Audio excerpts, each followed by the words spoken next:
Salut, bienvenue à bord pour ce nouveau tuto Excel VBA, donc un petit peu avancé et technique, dans lequel je vais te montrer à quoi servent la nomination des cellules, donc comment on leur donne un nom. Déjà du coup, un petit exemple comment ça s'utilise dans le logiciel avec des formules simples, et en deux surtout quels sont les avantages de nommer ces cellules quand on va faire un peu de programmation avec Visual Basic Editor, sur des exemples simples de programmation. On passe à la pratique. Donc je suis sur un petit fichier Excel facile dans lequel j'ai pas grand chose, hein. J'ai fait simple vraiment pour aller à l'essentiel. Alors, la première chose à savoir, c'est que dans VBA, souvent quand on va vouloir aller chercher des données dans des cellules pour les emprisonner dans des variables, on va le faire par coordonnées, un peu par réflexe, parce que c'est comme ça qu'on fait depuis longtemps. C'est pas le meilleur moyen, et je vais te montrer comment faire mieux aujourd'hui. Donc tu vois là, j'ai des cellules donc, dans lesquelles je vais mettre un nom. Donc attends, celle-ci, test de la cellule nommée, je vais lui donner un nom. Celle-ci, je ne vais pas le faire. Et je vais déjà te montrer dans Excel pourquoi c'est plus facile en fait de donner un nom à ce champ. Et là, on va faire un copier-coller assez simple en donnant un nom en fait à ces 5 cellules-là. Du coup, pour donner un nom à une cellule, alors c'est pas très compliqué. Une fois qu'on sait comment ça fonctionne, on va cliquer sur la cellule à laquelle on veut donner un nom. Et en fait, tu vois, au niveau de la coordonnée qu'on a à gauche du ruban, je vais directement sélectionner ce B11 et je vais taper le nom de ce que je veux, le nom que je veux donner à cette cellule. Cell nom. Toc. Donc là, ce que je dis, c'est cette cellule, elle s'appelle cell nom. Celle-ci, je ne l'ai pas nommée, c'est toujours D6 et elle n'a pas d'autre nom que D6. L'avantage que ça a, donc là je vais écrire directement dans cette cellule-là, je la mets en jaune exprès. Quand je vais faire égal, donc à la cellule de destination, donc, par exemple si je veux renvoyer ce test sans nommer la cellule, là, le texte qui est dans D6, je vais taper comme d'habitude D6. Et ça, tu vois, ça permet de renvoyer directement l'élément concerné. Sur l'interface d'Excel, c'est plutôt bien fait. Alors, ce ne sera pas le cas en Visual Basic, ce qui veut dire que ici, si tu la bouches cette cellule, il va conserver la référence. Ok, donc là, sur l'interface d'Excel, pas de problème. Par contre, sur VBA, ça va pas être la même histoire. A l'inverse, donc là, cette cellule nommée, donc soit je pourrais directement faire comme d'habitude et dire c'est égal à la B11, tu vois, donc colonne B, ligne 11.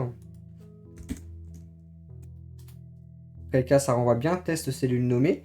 Mais je peux également faire autre chose de franchement sympa, c'est que je vais pouvoir dire c'est égal à cell non. Tu vois, en plus, elle le marque. Hein. Là, tu as du fx, ça veut dire que c'est une formule. Là, tu as un tout petit tableau, cell non. Et du coup, tu es directement... ça renvoie en fait la valeur de cette cellule. Et ça va nous sauver la mise dans Visual Basic Editor que de pouvoir faire un renvoi de cette manière-là. Si jamais tu t'es trompé quand tu as nommé ton nom, par exemple cette cellule ici, je vais lui donner un nom, erreur. Voilà, donc j'ai fait une bourde, j'ai marqué une mauvaise valeur quelque part. Je voulais pas donner un nom ici. C'est pas très difficile à retirer. Tu vas dans Formule, Gestionnaire de noms, et là tu vois tous les noms que tu as donnés à des cellules ou à des groupes de cellules. Donc tu vas sur celle que tu veux supprimer, et tu la supprimes directement dans l'interface d'Excel. Quand je retourne dessus, tu vois, ici, ça a disparu. Pareil, pour le range d'exemple, je vais le faire tout de suite, histoire qu'après on passe directement sur Visual Basic et que je te montre le fond de la manipulation. Je sélectionne, alors là tout à l'heure j'ai sélectionné une cellule et j'ai mis le nom. Si je veux le faire sur un ensemble de données, je sélectionne l'ensemble des données que je veux considérer et je donne un nom à l'ensemble de ces données. Je vais me dire que c'est l'ensemble. Quelque chose de parlant. Donc tu vois, ici, quand je les sélectionne, j'ai l'ensemble.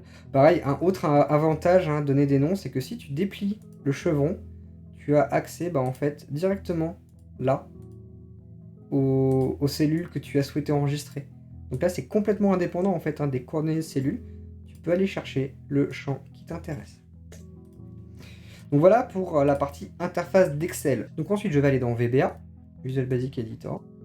Et je vais te montrer l'avantage qu'on a à utiliser ce type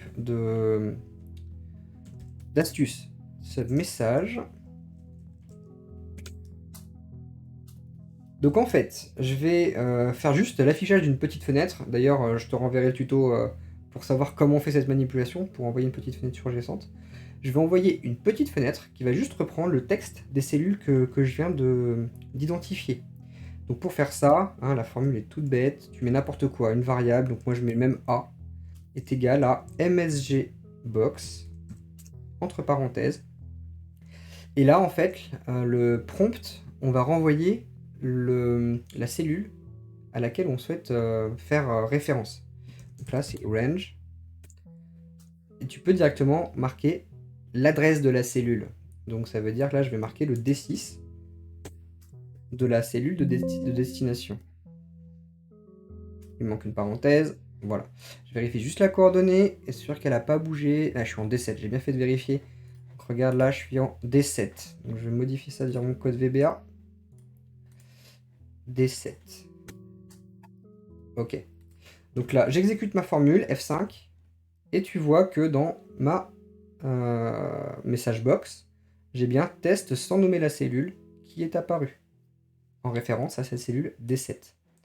Là où je disais que le fait de travailler avec des coordonnées, c'est pas efficace, c'est que quand je vais bouger manuellement cette cellule, donc si je fais un formulaire par exemple et que je bouge ce champ ailleurs, bah en fait ça bouge pas dans VBA. Dans VBA, tu es resté figé à D7. Ce qui veut dire que quand tu veux exécuter ton code, il te renvoie plus rien. Donc ça t'oblige à retourner dans le code et à modifier la coordonnée que tu avais précédemment entrée. Donc là tu vas être obligé de retourner dedans et de mettre B3. On va exécuter ça. F5. Hop, je me suis trompé. F5. Et là, ça permet effectivement de renvoyer correctement. L'avantage, le vrai avantage hein, d'avoir mis un nom, c'est qu'on va utiliser ce nom directement dans le code. Donc là, je vais faire la même chose. Je vais marquer A égale msgbox, entre parenthèses. Je vais remarquer range, de la même manière. Toujours même parenthèse. Et là, je vais marquer cells nom, directement le nom que j'avais donné à ma cellule de destination. Et donc là, tu vois, c'est la même chose. Hein. Range, plutôt que d'envoyer une coordonnée, j'envoie directement le nom de cette cellule. Et si je fais F5, test de la cellule nommée. Donc j'ai bien renvoyé cette cellule-là en B11 qui s'appelle cell nom. Le vrai gros avantage de cette manip, c'est que cette cellule, si je la bouge, le nom il bouge avec. Tu vois là, je l'ai mis en E5, ça n'a pas bougé. Donc si je réexécute ce code, sans aucune modification, même si je modifie mon formulaire ou mon fichier Excel, je renvoie toujours cette valeur qui est enregistrée dans, dans la cellule que j'ai renommée. Et je peux la bouger partout dans le tableau, ça fonctionnera toujours. Hop, je recommence la manipulation, et voilà. Donc ça marche tout le temps, et ça c'est vraiment du pain béni de pouvoir le faire de cette manière-là.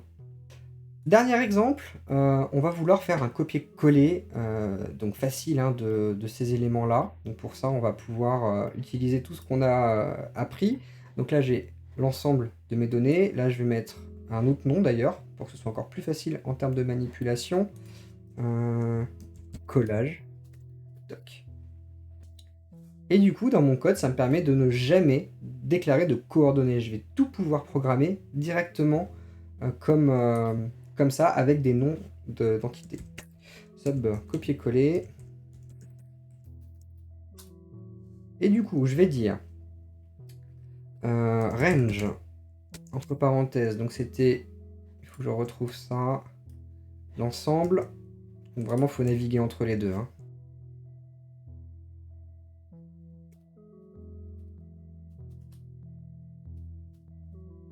Point copie, pour copier. Je vais agrandir.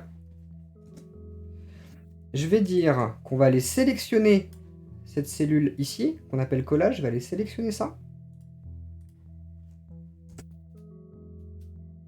Collage.select.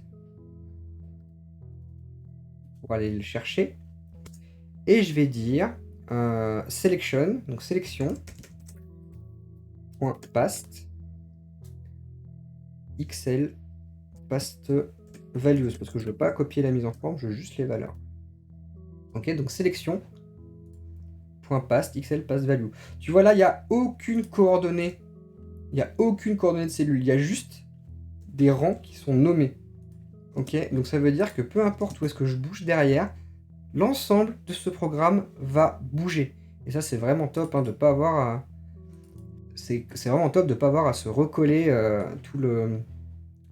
toute la mise en forme. Donc je vais l'exécuter pas à pas pour que tu vois le résultat. Donc avec F8, l'ensemble.copie, tu vois, le cadre, tout de suite, qui se met en pointillé. Ensuite, je sélectionne collage, et ensuite, je colle les valeurs. Ok, donc petite erreur, on va faire le débogage. Donc c'est istel paste spécial. J'ai oublié quelque chose dans la... Voilà. Hop, on recommence pour être sûr qu'on n'a pas fait de bêtises. Hop. Sur la deuxième ligne, c'est paste spécial. Ok, faut pas oublier de mettre les deux éléments.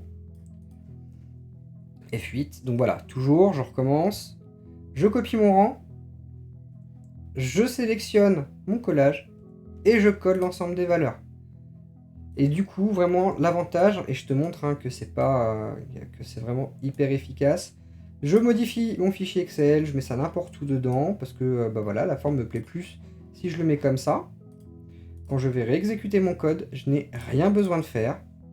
J'exécute. Ça a continué à sélectionner mon rang. Ça sélectionne toujours ma cellule de collage et ça recolle toujours les valeurs au même endroit. Et ça, sans aucun effort de réécriture du code, ce qui n'est pas un luxe, en fait, quand on en fait beaucoup. Voilà pour ce nouveau tuto VBA Excel, vraiment un petit astuce qui va te simplifier la vie quand tu vas commencer à faire des macros un peu compliqués, qui naviguent entre différentes pages, fenêtres, voilà, ça peut être très pratique.